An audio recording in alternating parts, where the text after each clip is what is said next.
जी cap 7 आज के lecture का आगाज करते हैं। लेक्चर नंबर हमारा 78 और वीएन क्लास है हमारी नंबर 7।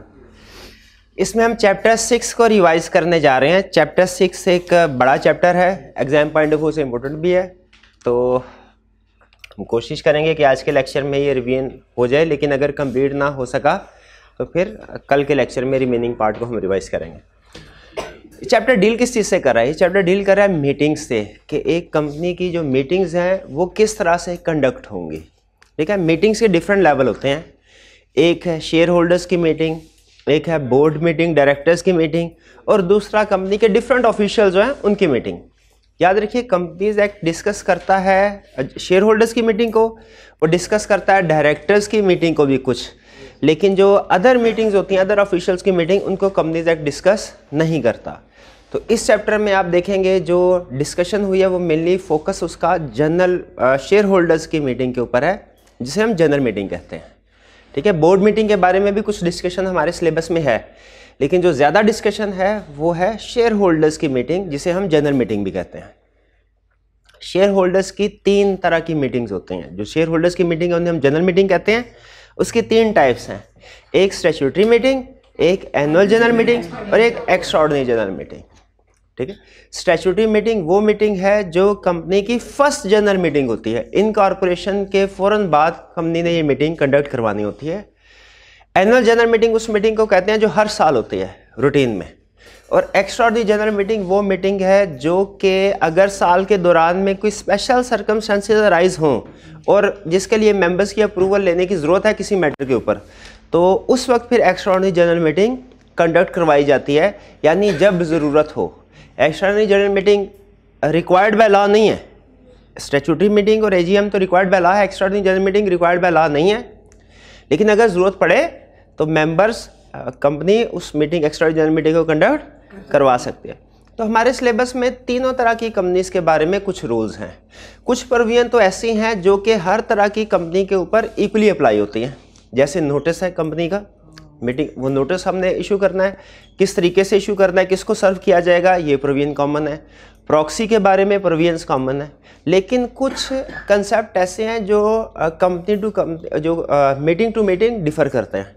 यानी वो हो सकता है स्टैट्यूटरी मीटिंग के लिए कुछ और हो, एजीएम के लिए कुछ और हो, एक्स्ट्राऑर्डिनरी मीटिंग के लिए कुछ और हो।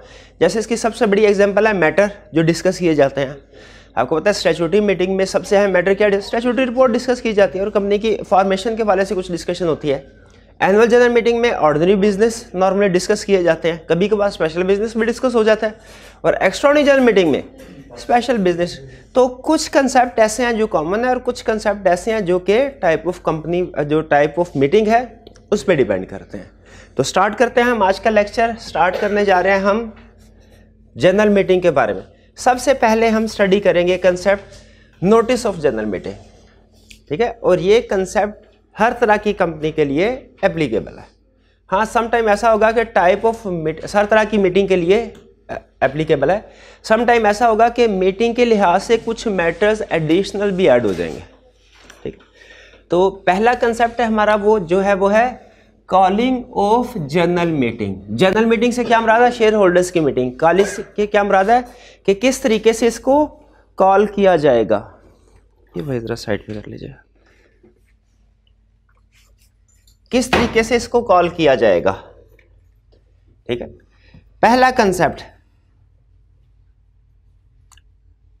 What shell notice contain.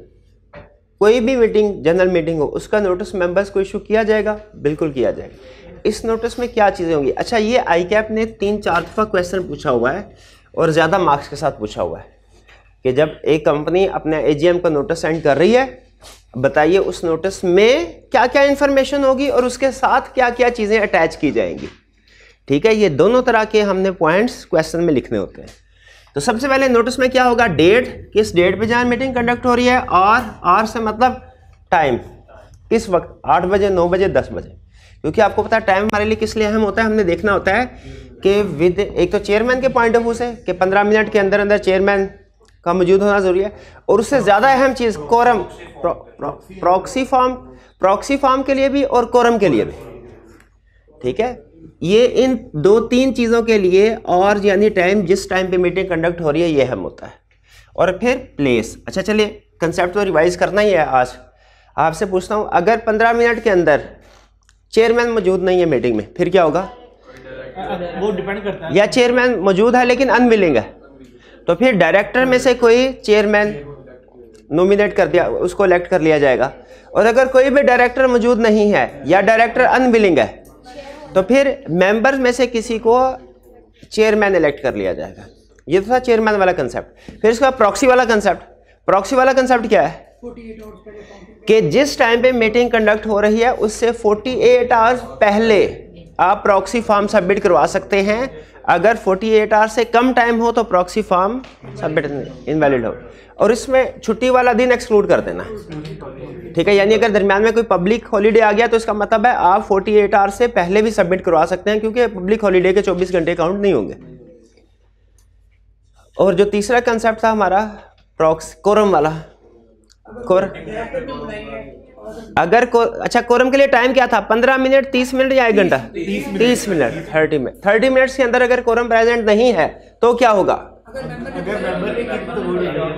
वो डिपेंड करता है मीटिंग किसने कॉल की है। अगर तो मेंबर्स ने कॉल की है तो वो डिसॉल्व हो जाएगी, और अगर डायरेक्टर ने की है तो वो एडजॉर्न, डिसॉल्व नहीं होगी, एडजॉर्न होगी। Next week same time same place. और अगर उस एडजॉर्न मीटिंग में भी कोरम प्रेजेंट नहीं है, अगर 2 मेंबर्स हों तो वो भी कोरम समझे जाएंगे अनलेस आर्टिकल्स प्रोवाइड अदरवाइज। ये याद है? अच्छा, अगर कोरम की बात चल पड़ी, अब कंसेप्ट से कंसेप्ट निकलता है ना, और रहेंगे हम डिस्कशन में इसी चैप्टर के दौरान दरमियान में। मुझे बताइए कंपनी का कोरम क्या होता है? जनरल मीटिंग का कोरम क्या है? खा गए मार। मैं आपको बताया, जब कभी कोई कंसेप्ट पूछे और पब्लिक और प्राइवेट में डिफरेंट कंसेप्ट हो, आपने दोनों सिचुएशन को डिस्कस करना है। ये बताया था ना। तो अगर मैं कोरम पूछ रहा हूं और ये एक तरह की कंपनी के लिए रूल कुछ हो रहा है, दूसरी तरह की कंपनी के लिए रूल कुछ हो रहा है, तो आपने दोनों बताने हैं कि एक बताना है? जी मेरे भाई जो मुसलसल पढ़ रहे हैं, क्या है कोरम? कोरम क्या है? किस तरह की कंपनी के लिए कोरम क्या है? कुछ नहीं पता जी भाई। लिस्टेड कंपनी के लिए कोरम है 3/4 का, नाउ 3/4, कोई 3/4, 10 member present person or through proxy plus 25% voting power. और अनलिस्टेड कंपनी के लिए कोरम क्या है? 2 member present person or in proxy plus 25% voting power. और आपको पता है जब मेंबर्स गिनने हैं तो जब मेंबर्स, 1 मिनट है, मैं हाँ 10 मेंबर प्रेजेंट कह दे, मैं गलत पढ़ा गया, कह दे 10 मेंबर प्रेजेंट, 10 मेंबर प्रेजेंट। इसमें प्रॉक्सी काउंट नहीं करनी, इसमें प्रॉक्सी काउंट नहीं करनी, और 25% वोटिंग पावर में प्रॉक्सी काउंट करनी है। ये कंसेप्ट बताया था ना। शाबाश। चलें खैर वापिस आ जाए। और प्लेस का भी कोई रूल था? क्या? रजिस्टर्ड ऑफिस में नहीं था। लिस्टेड कंपनी के लिए लाजमी है कि उसने एजीएम कंडक्ट करवानी है in the town where registered office of the company situated or a nearest city. ये चीजें नोट, अब इन चीजों की सिग्निफिकेंस पता चल गई आपको क्या है? अच्छा नोटिस में फिर इसका बिजनेस टू बी ट्रांजैक्टेड। जो बिजनेस से मुराद क्या होता है? सेल परचेज, जो मैटर डिस्कस होने हैं, जो मैटर डिस्कस। और ये मैटर आपको पता है 2 तरह के हो सकते हैं, एक ऑर्डिनरी और एक स्पेशल बिजनेस, ठीक है। अब ये तो आपको पता ही है कि ऑर्डिनरी बिजनेस और ऑर्डिनरी रेजोल्यूशन एक ही चीज है, और स्पेशल बिजनेस स्पेशल एक ही चीज है। नहीं वो कह रहा है एक ही चीज है। क्या फर्क है ऑर्डिनरी रेजोल्यूशन और ऑर्डिनरी बिजनेस में? ऑर्डिनरी बिजनेस बताइए क्या है? रेजोल्यूशन तो होती है सिंपल मेजोरिटी की रेजोल्यूशन जो है, यानी जो डिसीजन सिंपल मेजोरिटी से हो वो ऑर्डिनरी रेजोल्यूशन है, और जो 3/4 मेजोरिटी से हो वो स्पेशल रेजोल्यूशन। अब ऑर्डिनरी बिजनेस स्पेशल बिजनेस में फर्क बता दें। 1 मिनट है भाई, बताने लगे हैं, कभी कभी तो हाथ आते हैं ये। बता शाबाश। हाँ पॉइंट जेन में नहीं आ रहे। हाँ जी, directors audited financial statements, auditors report, directors report, appointment of auditor और रिम्यूनरेशन, इलेक्शन ऑफ डायरेक्टर्स। एक रह गया 6, डिविडेंड। ये सारे के सारे हैं ऑर्डिनरी बिजनेस। और स्पेशल बिजनेस कौन से हैं? Other than ordinary. जब एग्जाम में आपसे पूछेगा स्पेशल बिजनेस तो आप इतना ही लिख के आ जाएंगे कि अदर देन ऑर्डिनरी बिजनेस, कि उसके बाद ऑर्डिनरी बिजनेस बताएंगे कि ये वाले ऑर्डिनरी बिजनेस है, इनके अलावा जो भी बिजनेस हुए वो स्पेशल बिजनेस हो गए। For example investment in associated company, alteration in memorandum and articles और रिमूवल ऑफ चीफ एग्जीक्यूटिव। आपका फेवरेट कंसेप्ट रिवाइज किया था ना पिछली दफा। रिमूवल ऑफ चीफ एग्जीक्यूटिव कैसे होता है? Chief executive remove 3/4 majority directors की हो या स्पेशल रेजोल्यूशन बाय मेंबर। शाबाश। तो ये सारे स्पेशल तो मीटिंग नोटिस में लिखा जाएगा कि ऑर्डिनरी बिजनेस कौन कौन सा डिस्कस होना है, स्पेशल बिजनेस कौन कौन सा डिस्कस हो। और आपको रूल बताया था कि जो बिजनेस नोटिस में नहीं लिखा उसकी रेजोल्यूशन भी पास नहीं हो सकती। ठीक है, ये तो नहीं है कि मेंबर्स मीटिंग में गए अचानक नया कोई एजेंडा आ गया, किसी को सोचने समझने का टाइम ही नहीं मिला, ऐसे नहीं होगा। अगर स्पेशल बिजनेस है तो कुछ एडिशनल चीजें भी मीटिंग में डिस्कस होती हैं। क्या? मटेरियल फैक्ट्स उस बिजनेस के वाले से, अगर डायरेक्टर्स का कोई इंटरेस्ट है तो वो पता है। कोई डॉक्यूमेंट अगर इंस्पेक्शन करनी है, जैसे अगर मेमोरेंडम में आर्टिकल्स में अल्टरेशन की जा रही है तो मेमोरेंडम और आर्टिकल्स को पढ़ना है तो प्लेस यहाँ पे वो डॉक्यूमेंट अवेलेबल, वो डॉक्यूमेंट्स नोटिस के साथ अटैच नहीं होते, वो प्लेस बताई जाती है जहां पे वो अवेलेबल होंगे। Draft of special resolution, special resolution का ड्राफ्ट कि वो क्या रेजोल्यूशन, उसकी वर्डिंग क्या होगी रेजोल्यूशन की, वो लिखी जाती है। वीडियो लिंक ऑप्शन, नोटिस में वीडियो लिंक ऑप्शन होती है क्या? किस कंपनी के? अब एग्जाम में पता है क्या होगा, वो कहेगा अनलिस्टेड कंपनी का नोटिस भेजा जा रहा है और उसमें एनुअल जनरल मीटिंग है। ठीक है, कोई स्पेशल बिजनेस नहीं है, बताइए क्या क्या इंक्लूड किए जाएंगे एलिमेंट्स नोटिस में, और आप सारे छाप देंगे। आप ये वीडियो लिंक फैसिलिटी भी छाप देंगे, आप ये ड्राफ्ट ऑफ स्पेशल रेजोल्यूशन भी छाप देंगे, आप ये in case of special business वाली बातें भी छाप देंगे क्योंकि याद की हुई हैं। लेकिन क्वेश्चन में उसने क्या कहा था? अनलिस्टेड कंपनी का नोटिस भेजा जा रहा है जिसमें सिर्फ ऑर्डिनरी बिजनेस डिस्कस होगा। तो आपने ध्यान से ये जहन में रखना, ये सिंपल कंसेप्ट नहीं है कि याद कर लिया एग्जाम में जाके छापा मार देना है।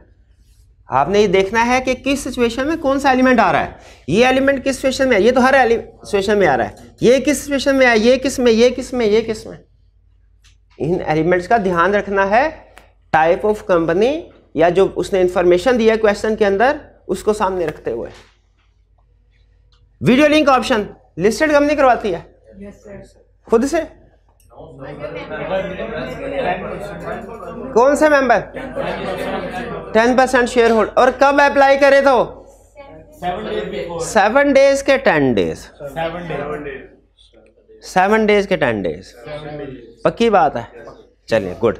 तो एक कहीं पे 10 डेज वाली बात भी थी कि अगर 10% शेयर होल्डर वाले 10 दिन पहले कंपनी को कहें तो कंपनी कोई वो रेजोल्यूशन पास करेगी। वो रेजोल्यूशन इस तरह की थी ना कोई बात जिसमें 10% के साथ 10 डेज भी थे, हुए ना आप कंफ्यूज। अब बताइए इसमें 10%, ये वीडियो लिंक वाले में 10% के साथ 7 डेज, इस पे पक्के हैं आप? तो 10% के साथ 10 डेज किस कंसेप्ट में था? Extraordinary meeting? नहीं, वो तो 21 दिन था, ऐसे 90 दिन था, उसमें तो 21 दिन और 90 दिन था एक्स्ट्राऑर्डिनरी जनरल मीटिंग में। 10 डेज शायद ये था कि अगर कोई मेंबर रेजोल्यूशन प्रपोज करवाना चाहता है हैं तो वो 10% मेंबर 10 डेज पहले वो बताया। याद आ गया कैसे? कोई बात नहीं, अभी आ जाएगा यार। वीडियो लिंक आप, अच्छा मुझे ये बताइए, ये ज़हन में रखिएगा, नोटिस में ये ऑप्शन सामने रखी जाएगी शेयर होल्डर कि अगर आपके शहर में 10% से ज़्यादा मेंबर हैं और आप उस शहर में video link facility option arrange करवाना चाहते हैं तो हमें बता दीजिए। तो हमें बता, ये नोटिस में ये ऑप्शन लिखी जाएगी। नोटिस में ये नहीं लिखा जाएगा कि हम इस शहर में वीडियो लिंक फैसिलिटी करवा रहे हैं। वो तो इस नोटिस के बाद जो मेंबर्स विलिंग हैं अपने शहर में वीडियो लिंक के जरिए से पार्टिसिपेशन करना वो बता देंगे। अच्छा अभी बताइए, अभी बात हुई थी कि जो कोरम है उसके नंबर 10, किस कंपनी के लिए थे? लिस्टेड के लिए। और अनलिस्टेड के लिए तो उसमें वीडियो लिंक वाले काउंट होंगे कि नहीं होंगे? प्रॉक्सी काउंट नहीं होती नंबर ऑफ प्रेजेंट में, लेकिन वीडियो लिंक फैसिलिटी के जरिए से जो आए वो काउंट होंगे। फिर उसके बाद वीडियो प्रॉक्सी के बारे में कहा जाएगा कि अगर कोई मेंबर प्रॉक्सी पॉइंट करना चाहे तो कर सकता है। फिर उसके बाद प्रॉक्सी के राइट्स बताए जाएंगे और प्रॉक्सी फॉर्म भी अटैच किया जाएगा ताकि अगर किसी ने प्रॉक्सी फॉर्म सबमिट करवाना है तो करवाए। अब प्रॉक्सी के राइट्स क्या होते हैं? Attend board meeting, attend board meeting, attend general meeting, right to speak, right to vote, right to receive dividend. Right to receive dividend कहाँ पे था? उधर डिविडेंड डिस्ट्रीब्यूट हो रहा होगा। लफाफे हो गए, प्रॉक्सी कहेगा एक लफाफा मुझे भी दो। डिविडेंड का राइट नहीं है, ठीक है। हाँ, राइट टू डिमांड पोल भी है, शाबाश, राइट टू डिमांड पोल भी है। राइट टू वोट है,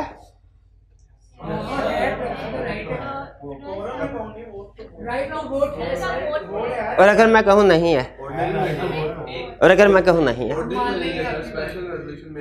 ऑर्डिनरी बिजनेस में नहीं है, स्पेशलाइजेशन में बाइक को हिलाया सर, इनके कंसर्ट मिक्स हो गए। शो ऑफ हैंड में नहीं है, शो ऑफ हैंड में अगर वोटिंग होगी उसमें प्रॉक्सी का राइट है। शाबाश, पढ़ के आए हैं भाई, शाबाश। तुक्का ही लगाया, चल लगाया तो है, ठीक है। उसका तुक्का भी नहीं लगा, तुक्का लग गया। अच्छा है, नहीं चले अभी भाई फोन कर दे वो चाय वाले को। अच्छा, इन केस, अच्छा, और अगर एनुअल जनरल मीटिंग है तो आपने नोटिस के साथ कुछ और चीजें भी अटैच करनी है। फाइनेंशियल स्टेटमेंट ना पहले अटैच कर दे, कि पहले डायरेक्टर रिपोर्ट कर दें, पहले फाइनेंशियल स्टेटमेंट कर दें, फिर डायरेक्टर रिपोर्ट, फिर ऑडिटर रिपोर्ट, ये अटैच करेंगे। और फिर मैटर, हाँ, अगर डायरेक्टर्स का इलेक्शन ड्यू है तो उन्हों को डायरेक्टर्स के नेम, जो रिटायरिंग डायरेक्टर्स के नेम और जो नए डायरेक्टर उनकी तादाद बताई जाएगी। जो उन्होंने डायरेक्टर ने 35 दिन पहले डिसाइड कर ली होगी, लेकिन मेंबर्स को नोटिस के जरिए से बताएंगे, ठीक है ना। अगर, अच्छा, डायरेक्टर से मुझे याद आया कंसेप्ट, वो भी तो हमने रिवाइज कर लिया होगा ना, कि डायरेक्टर्स का इलेक्शन तो हर एजीएम में होगा ना। हाँ हाँ, 3 साल, बिल्कुल टेन्योर होता है 3 साल। तो अगर ड्यू है उस एजीएम में डायरेक्टर्स का इलेक्शन, तो फिर ये डायरेक्टर्स वाली इंफॉर्मेशन भी हमने इंक्लूड करनी। और अगर स्टैट्यूटरी मीटिंग है तो साथ क्या लगाया जाए?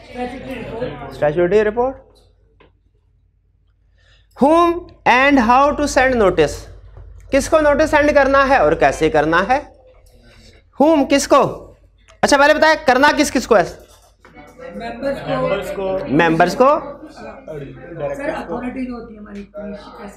एक मिनट है रे, डायरेक्टर्स को जनरल मीटिंग का नोटिस जाएगा? जाएगा। डायरेक्टर्स का भी राइट है, डायरेक्टर्स को नोटिस जाएगा, हाँ, मेंबर्स को भी नोटिस जाएगा, ऑडिटर को जाएगा। और अगर कोई मेंबर की डेथ हो गई है लीगल रिप्रेजेंटेटिव को जाएगा नोटिस। और अगर लिस्टेड कंपनी है तो अखबार में इंग्लिश और Urdu daily newspaper plus regulatory authority commission को, स्टॉक एक्सचेंज, ये नोटिस जाएगा, ठीक है। मीटिंग से 21 दिन कितने दिन पहले? 21 दिन। अच्छा, किस किस को जाएगा ये आपने बता दिया। कब जाएगा? मीटिंग से 21 दिन पहले। हाँ, एक्स्ट्राऑर्डिनरी जनरल मीटिंग आपको पता है वो अर्जेंट बेसिस पे होती है, तो अगर एक्स्ट्राऑर्डिनरी जनरल मीटिंग का केस हो तो शॉर्टर नोटिस भी दिया जा सकता है, ठीक है। लेकिन वो अनलिस्टेड कंपनी के लिए, लिस्टेड के लिए नहीं, और वो भी तब जब सारे मेंबर्स एग्री करें, सारे मेंबर्स एग्री करें तो शॉर्टर नोटिस भी दिया जा सकता है। लेकिन वो नोटिस होगा एक्स्ट्राऑर्डिनरी जनरल मीटिंग का, अनलिस्टेड कंपनी, और अगर सारे मेंबर्स एग्री करें तो। अगर लिस्टेड कंपनी है तो वो हमने बात कर ली, पब्लिश किया जाएगा उसको कमीशन को, ठीक है। अच्छा, एक चीज यहां पे नहीं लिखी हुई नोटिस के हवाले से, जो एक रेलिवेंट है और यहां नहीं लिखी हुई। हाँ, नोटिस कब भेजा जाएगा लिखा हुआ है, किसको भेजा जाएगा लिखा हुआ है, कैसे भेजा जाएगा ये लिखा हुआ है, कैसे भेजा जाएगा याद है? वो खुद भागे भागे जाएंगे नोटिस देने के लिए। हाँ ऐसा भी हो सकता है। अगेंस्ट एक्नॉलेजमेंट, अगेंस्ट एक्नॉलेजमेंट नहीं लिखा हुआ, दूसरा बाय पोस्ट या कोरियर सर, तीसरा इलेक्ट्रॉनिक ईमेल भी या other specified manner, other specified manner. ठीक है। और अगर जॉइंट शेयर होल्डर है तो नोटिस दोनों को जाएगा। हाँ जिसका नाम रजिस्टर ऑफ मेंबर्स में पहले लिखा हुआ है। और अगर किसी की डेथ हो गई है तो इसके लीगल रिप्रेजेंटेटिव को जाएगा, प्रोवाइडेड अगर बताया हुआ है, एड्रेस बताया हुआ था। ठीक है भाई, ये क्लियर होगी चीजें। नोटिस, अच्छा आगे चले। नोटिस ऑफ रेजोल्यूशन, हाँ ये अभी आपने खुद बता दिया। क्या बताया आपने? आपने कहा सर अगर किसी मेंबर के पास या इंडिविजुअली एग्रीगेट, ये आप अक्सर पूछते होते हैं सर ये 10% मेंबर एक हो तो चलेगा कि 2-3 मिलके, अगर किसी के पास 2 है, किसी के पास 3 है, किसी के पास 4 है, किसी के पास 5, मिल मिला के 10 हो गए, फिर भी चलेगा? फिर भी चलेगा। मेंबर 10% वोटिंग पावर नोटिस दे सकते हैं रेजोल्यूशन का। कब? ये याद रखिएगा, रेजोल्यूशन का नोटिस है, मीटिंग का नहीं है। रेजोल्यूशन का नोटिस है, मीटिंग का नोटिस तो मेंबर देते ही नहीं है। रेजोल्यूशन का मतलब समझते हैं ना क्या? कि कोई मैटर डिस्कस करवाना है, कोई मैटर डिस्कस करवाना है। ठीक है। प्लेस भी आपने बता दिया, listed company town where registered office situated or nearest city. How to attend, कैसे अटेंड कर सकते हैं, कैसे अटेंड कर सकते हैं? पर्सनली खुद, थ्रू प्रॉक्सी, वीडियो लिंक के जरिए से भी। ठीक है, अगर वो 7 दिन पहले आ जाए और 10% वोटिंग पावर हो। लेकिन याद रखिए कोरम आपने बताया था, कोरम में क्या बताया था आपने कि 10 मेंबर्स है 25%, तो 10 मेंबर्स में प्रॉक्सी काउंट नहीं करना, लेकिन 25% में काउंट होता। चेयरमैन कौन होगा मीटिंग का? Chairman of board. मैनेजमेंट वाले में पढ़ा था ना चेयरमैन ऑफ बोर्ड, उसकी रिस्पॉन्सिबिलिटी याद है? उसे रिपोर्ट भी देनी होती है, चेयरमैन रिपोर्ट। हाँ जी। चेयरमैन इलेक्ट कब होता है? With in 14 days after election of director. शाबाश शाबाश। ठीक है। और चीफ एग्जीक्यूटिव कब होता है? वो भी विद इन 14 डेज। शाबाश, बिल्कुल ठीक। चेयर, ये भाई के लिए चाय ना ले गया ना, ये पहले ही एक्टिव है।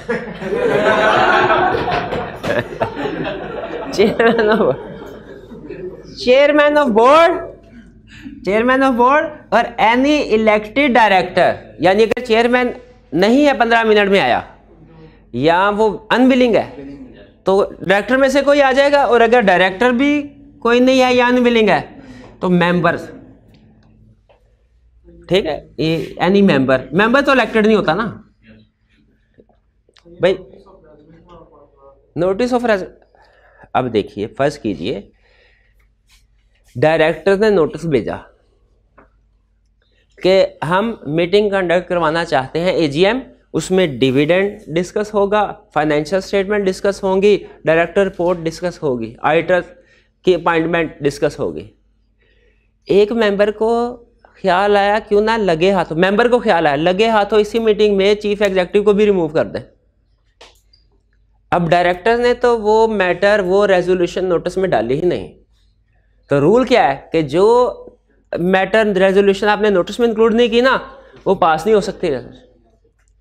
तो अब मेंबर क्या करें? अब डायरेक्टर्स की अच्छी यस है चीफ एग्जीक्यूटिव के साथ, वो इसको रिमूव नहीं करवाना चाहते, इसलिए उन्होंने नोटिस में ये एजेंडा डाला ही नहीं, ये रेजोल्यूशन डाली नहीं नोटिस में। मेंबर्स क्या आप इसको ऐड करवा सकते हैं? बिल्कुल, लेकिन शर्त क्या है? 10% मेंबर्स होने चाहिए और मीटिंग से 10 पहले बताते हैं। ठीक है, 10 दिन पहले आ जाए। हाँ, कंपनी फिर ये नोटिस दूसरे मेंबर्स को जाहिर है ताकि वो भी अपना माइंड बना के है कि जी ये मैटर डिस्कस होना है, इसकी वोटिंग होगी। ठीक है, अब ये फ़र्क ये मैं आपको हाईलाइट कर रहा था पहले। 10% 10 डेज और यहाँ पे 10% 7 डेज। ठीक है, आपको पता है वो डेज में मारेगा, डेज की मारेगा हमें। एग्जाम में, तो डेज आपने मिक्स नहीं करना है। यहाँ तक कंसेप्ट क्लियर है? चलिए अब आगे चलते हैं। अब हम स्पेसिफिक मीटिंग की तरफ चलते हैं। ये बस इतना ही रहने दीजिएगा, आज स्टैट्यूटरी मीटिंग तक डिस्कस कर लेते हैं, ठीक है? बाकी फिर जो है वो हम कल के लेक्चर में इसको कवर करेंगे।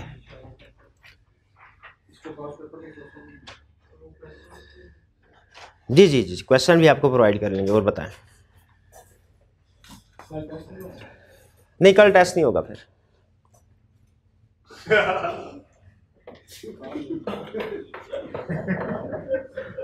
स्टैट्यूटरी मीटिंग किन कंपनीज के लिए रिक्वायर्ड है? स्टैट्यूटरी मीटिंग किन कंपनीज के लिए रिक्वायर्ड है? हर कंपनी के लिए नहीं, उन कंपनीज के लिए। ये सर्टिफिकेट ऑफ कमेंसमेंट, ये बहाने से ना certificate of commencement of business वाला कंसेप्ट रिवाइज करवाने के लिए लिंक किया मैंने, क्योंकि आपको पता है कि लिस्टेड कंपनी के लिए certificate of commencement business required है, अनलिस्टेड के लिए नहीं है। ये कंसेप्ट है, ये कंसेप्ट नहीं है। पब्लिक कंपनी के लिए रिक्वायर्ड है, प्राइवेट कंपनी के लिए रिक्वायर्ड नहीं है। लेकिन कोई पब्लिक कंपनी ऐसी है जिसके लिए रिक्वायर्ड नहीं, जिसका शेयर कैपिटल नहीं है, और कोई प्राइवेट कंपनी भी ऐसी है जिसके लिए रिक्वायर्ड है। Converted itself into public company with in 1 year, public company having share capital. ये याद है ना? ये तो जनरल कंसेप्ट है ना, ये तो सबको पता होता है कि certificate commencement business public company के रिक्वायर्ड है, प्राइवेट के लिए रिक्वायर्ड नहीं है। ये कंप्लीट आंसर नहीं है। फिर आगे आपने आपको पता है वो एक्सेप्शंस भी बतानी होती है, डिफरेंट सिचुएशन, दूसरा तीसरा पॉइंट भी। तो स्टैट्यूटरी मीटिंग किन कंपनी के लिए रिक्वायर्ड है? Public company having share capital, जिसका शेयर कैपिटल है, और प्राइवेट कंपनी जो कि 1 साल के अंदर अपने आप को पब्लिक कंपनी में कन्वर्ट करवाते हैं with in 1 year of incorporation. तो अगर कोई company with in 10 years of incorporation public company में कन्वर्ट हो जाए, तब स्टैट्यूटरी मीटिंग कंडक्ट करवानी है? नहीं करवानी। विद इन 10 ईयर्स तो फिर नहीं करवाना। कब करवाई जाएगी statutory meeting? Within 9 months from date of incorporation और 180 days from commencement of business, whichever is earlier, whichever is earlier. अच्छा, अब बहाने हम पढ़ तो नहीं रहे एजीएम, पढ़ तो नहीं रहे एक्स्ट्राऑर्डिनरी, लेकिन पढ़ना तो है ना कभी ना कभी, कल तो पढ़ना है ना। तो मुझे बताइए एनुअल जनरल मीटिंग कब करवानी होती है? फिर वही गलती, डिपेंड करता है फर्स्ट है कि सब्सिक्वेंट है। फर्स्ट एजीएम है तो within 16 months from date of incorporation, और सब्सिक्वेंट है तो within 120 days from close of financial year and once in each calendar year. ठीक है? और अगर एजीएम पहले हो गई स्टैट्यूटरी मीटिंग तो नहीं रिक्वायर्ड। अगर एजीएम स्टैट्यूटरी मीटिंग से पहले हो जाए फिर स्टैट्यूटरी मीटिंग, ये पता है ना? तो अगर एग्जाम में क्वेश्चन पूछे कि कंपनी की फर्स्ट जनरल मीटिंग का टेन्योर बताइए कब कंडक्ट होगी कंपनी की फर्स्ट जनरल मीटिंग, ये नहीं बताता। Statutory meeting, annual general meeting या एक्स्ट्राऑर्डिनरी मीटिंग। हाँ, first general meeting statutory meeting है, first annual general meeting annual general meeting है। ये कंसेप्ट बताया था ना? इसमें क्या होगा? इस मीटिंग में क्या होगा? क्या डिस्कस होगा? Statutory report. और स्टैट्यूटरी रिपोर्ट में क्या डिस्कस होगा? शेयर्स अलॉटेड, कैश कितना रिसीव हुआ उनके अगेंस्ट में, summary of receipts and payments, बाकी और किस किस जगह से पैसे आए और गए। ठीक है? ये 3 आपको बताया था, ये स्पेशल मैटर्स हैं जो फाइनेंस पैसों से रिलेट करते हैं ना। हाँ, पर्टिकुलर मैनेजमेंट नहीं है ये और ये 3 भी नहीं है, ये 4 हो गए ना, मैंने 3 कहा था। ये 3 इन 3 को क्यों लदा करवाया था मैंने बोला? हाँ, इनको चीफ एग्जेक्टिव सीएफओ अप्रूव करेगा, चीफ एग्जेक्टिव करेगा। अच्छा, सीए का है, मैं समझा इनको चीफ एग्जेक्टिव अप्रूव करेगा और फिर इनको सीएफओ करेगा और इनको अकाउंटेंट करेगा और इनको क्लर्क करेगा। नहीं नहीं नहीं, एक है स्टैट्यूटरी मीटिंग की अप्रूवल ऑथेंटिकेशन, वो अलग कंसेप्ट है। एक है रिपोर्ट ऑडिटर की कि ये इंफॉर्मेशन ठीक है कि नहीं। स्टैट्यूटरी मीटिंग में सारे 8-9 मैटर्स आएंगे, लेकिन ऑडिटर सिर्फ इन 1, 2, 3 मैटर्स के बारे में बताएगा कि ये ठीक है कि नहीं, ऑडिटर्स रिपोर्ट होगी। बाकी कौन से matter, particulars of management, management में कौन कौन लोग हैं, कंपनी के अफेयर्स क्या चल रहे हैं, क्या मामलात हैं, बड़े बड़े जो ऑपरेशंस होंगे या कॉन्ट्रैक्ट्स वगैरह उनको डिस्कस किया जाएगा। जो कॉन्ट्रैक्ट में अगर किसी किस्म की चेंज करनी है लगे हाथों वो भी कर दी जाएगी। जो कमीशन शेयर इशू किए हैं तो कमीशन अगर डायरेक्टर्स वगैरह को पे किया वो बता दिया जाएगा। ये सर में सारे मैटर्स अगर आप नोट करें ना, कंपनी की इनकॉर्पोरेशन स्टार्टअप से रिलेटेड है। इसी में शेयर होल्डर्स और मैनेजमेंट एक दूसरे से घुल मिल भी जाते हैं, एक दूसरे को जान पहचान हो जाए, थोड़ा बहुत पहले पहचानते हैं, थोड़ा बहुत डिस्कशन अभी हो जाती है इनकी आपस में। स्टैट्यूटरी रिपोर्ट किसको फाइल करनी है, रजिस्ट्रार को। जैसे ही मेंबर्स को सेंड करेंगे रजिस्ट्रार को भी सेंड करेंगे। मेंबर्स को स्टैट्यूटरी मीटिंग से कितने दिन पहले स्टैट्यूटरी रिपोर्ट सेंड करनी है, 35 डेज पहले के 14 डेज पहले? दोनों गलत हैं, 21 डेज पहले।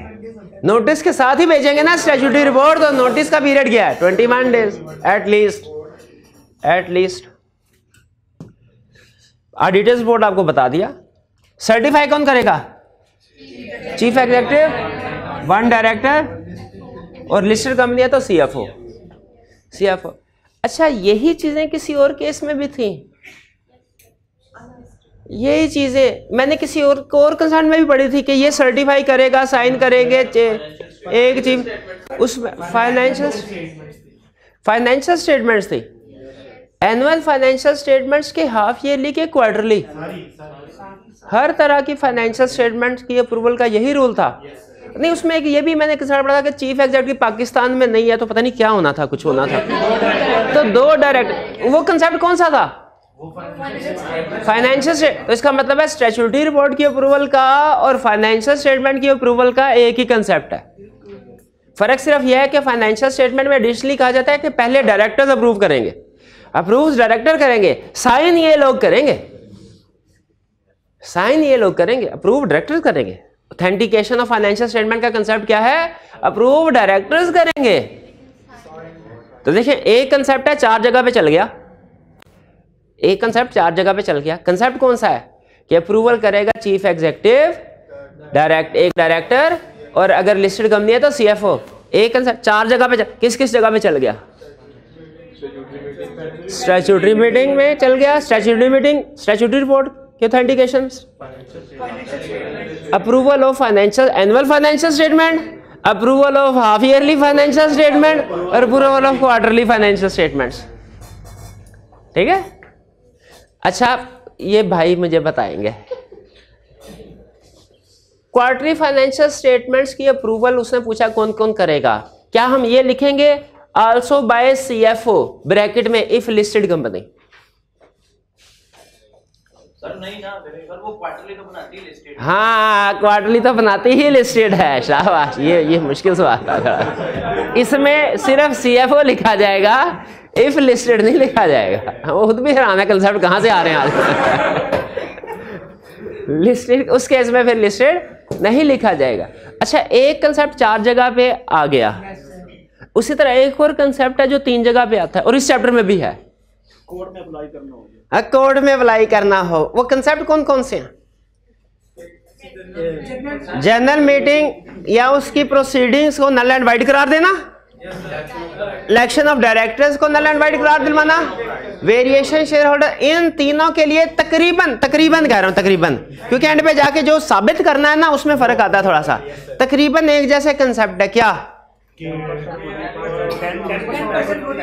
10% वोटिंग पावर हो, कोर्ट को फाइल करे विद इन 30 डेज, और तीसरा प्रूव करना है। हाँ जी, अपील करनी है कोर्ट को विद इन 30 डेज, 10% मेंबर्स ने, और प्रूव करना है कुछ ना कुछ। वो अगर जनरल मीटिंग को नल एंड वाइड करार दिलवा रहे हैं तो क्या प्रूव करना है कि इसमें कुछ इसके कंडक्ट करने में या नोटिस में या इसके कंडक्ट करने में कोई इरेगुलरिटी हुई थी। और अगर variation in share holder right को कैंसिल कराना फिर क्या प्रूव करना होता है कि कुछ मैटर कंसील किए गए थे और वो डेट्रीमेंटल टू द इंटरेस्ट, हाँ क्या था, prejudice to the interest of share holder है। और तीसरा क्या था, डायरेक्टर्स का इलेक्शन, अगर उसको नल एंड वाइड कर तो क्या प्रूव कर कि उसमें कुछ इरेगुलरिटी हुई है। ये याद है ना 3 कंसेप्ट। चलें, अच्छा चलें, ये कंसेप्ट तो हो गया। अब इसी बहाने वो कल वाला कंसेप्ट भी रिवाइज हो गया है। जो कल पढ़ना है, जो कल पढ़ा है वो नहीं, जो कल पढ़ना है। अच्छा हाँ बिल्कुल, चाहे साथ साथ पीते रहें और एक और सवाल का जवाब दे दें। अच्छा इसमें ना बॉक्स में मैंने बना के लिखा इंपॉर्टेंट कंसेप्ट कौन से हैं, इनके ऊपर खास तौर पे आपने बार बार रिवीजन करनी है। ये वो कंसेप्ट है जो एग्जाम में बार बार पूछता है, मतलब फ्रीक्वेंटली। इसका ये मतलब नहीं है कि सिर्फ इन्हीं के ऊपर फोकस करना है। वो ग्रीन ग्रीन ग्रीन ग्रीन वाला, ठीक है। बाकी प्रॉक्सी की भी डिस्कशन होगी, ठीक है। बाकी कल थोड़ा ही रह गया, ठीक है। कल के लेक्चर में इसको हम वाइंड अप इंशाल्लाह कर देते हैं। कल लेक्चर होगा, बिल्कुल कल लेक्चर होगा हमारा। सर इसमें हमारा ये मेरे ख्याल से नहीं लर्निंग ऑब्जेक्टिव 10 है ना, रिकॉर्ड। अच्छा ऑर्डनरी भी, ये हमने types and calling of general meeting ये वाला सेक्शन सारा पढ़ लिया है, ऐसे ही है ना। एक्स्ट्राऑर्डिनरी जनरल मीटिंग का भी पढ़ लिया है, सो छोटा सा कंसेप्ट है। एक एनुअल जनरल मीटिंग का पढ़ लिया है, स्टैट्यूटरी मीटिंग का पढ़ लिया है, calling of general meeting, extraordinary general meeting रह गया, और फिर वोटिंग एंड प्रोसीडिंग रह गया। ये हम कल डिस्कस करेंगे, ठीक है। एनुअल जनरल मीटिंग का पढ़ लिया ना, कब है, कब होगी एनुअल जनरल, और ऑर्डिनरी बिजनेस में और स्पेशल बिजनेस के एग्जांपल, ये रिवाइज हो गया है। हाँ बिल्कुल, कल इंशाल्लाह इजीली आधे घंटे में हो जाएगा ये हमारा, ठीक है। आपकी अभी दूसरी क्लासेस चल रही है ना? हाँ बट ठीक है, फिर कोई जल्दी तो नहीं है ना? हाँ चले, जब क्लास एंड हो तो बता दीजिएगा, वो थोड़ी क्लास लंबी करके उसमें एक चैप्टर, वैसे अभी हो जाएगा हमारा इजीली 2 चैप्टर, आधा चैप्टर ही है, नहीं इजीली हो जाएगा, इजीली हो जाएगा हमारा। चलिए, कोई क्वेश्चन पूछना चाहते हो तो पूछ लीजिए अभी तक जो कुछ हमने पढ़ा। जी जी पूछो। अच्छा चले ठीक है। नहीं क्या नहीं लिखा हुआ? रिकॉर्ड नहीं लिखा हुआ ना, वो 10 साल के लिए, वो सॉरी 20 साल के लिए और परमानेंट। बोर्ड मीटिंग का भी रिकॉर्ड रखना होता है, जनरल मीटिंग का भी रखना होता है, इलेक्ट्रॉनिकली परमानेंट। और बोर्ड मीटिंग में, जनरल मीटिंग में एक में 10 साल था, एक में, वो मैं हमेशा मिक्स कर देता हूँ, मुझे याद ही नहीं रहता किसका 10 साल था किसका 20 साल। बोर्ड मीटिंग का 10 साल है और जनरल मीटिंग का 20 साल है। यानी जो काम के फैसले होते हैं ना, वो 10 साल ही बस रखने हैं उन्होंने। हाँ, असल फैसले तो बोर्ड मीटिंग में हो रहे होते हैं ना, कॉन्फिडेंशियल स्ट्रेटेजिक। जनरल मीटिंग में तो रूटीन के ही होते हैं। तो जनरल मीटिंग में उसने 10 साल रखा है, 20 साल। बोर्ड मीटिंग में 10 साल, बोर्ड मीटिंग के लिए 10 साल है, जनरल मीटिंग के लिए 20 साल है। बोर्ड मीटिंग के लिए, हाँ बिल्कुल ठीक है। जैसे 10 पहले आता है, 20 बाद में, तो बी पहले आता है, जी बाद में है। बोर्ड मीटिंग बी पहले, इसमें कोई रॉकेट साइंस तो नहीं थी। ये इस तरह के असूल तो जब मैं स्टूडेंट था तब भी बना लिया करता था है? तो board meeting, general meeting, board meeting का टाइम 10 साल, जनरल मीटिंग का 20, क्योंकि ये बाद में फिर आपने भूल ही जाना। तो चले ABC के हिसाब से शायद याद रह जाए। अब चलिए आज का लेक्चर यहाँ पे ख़त्म करते हैं। अल्लाह हाफिज़।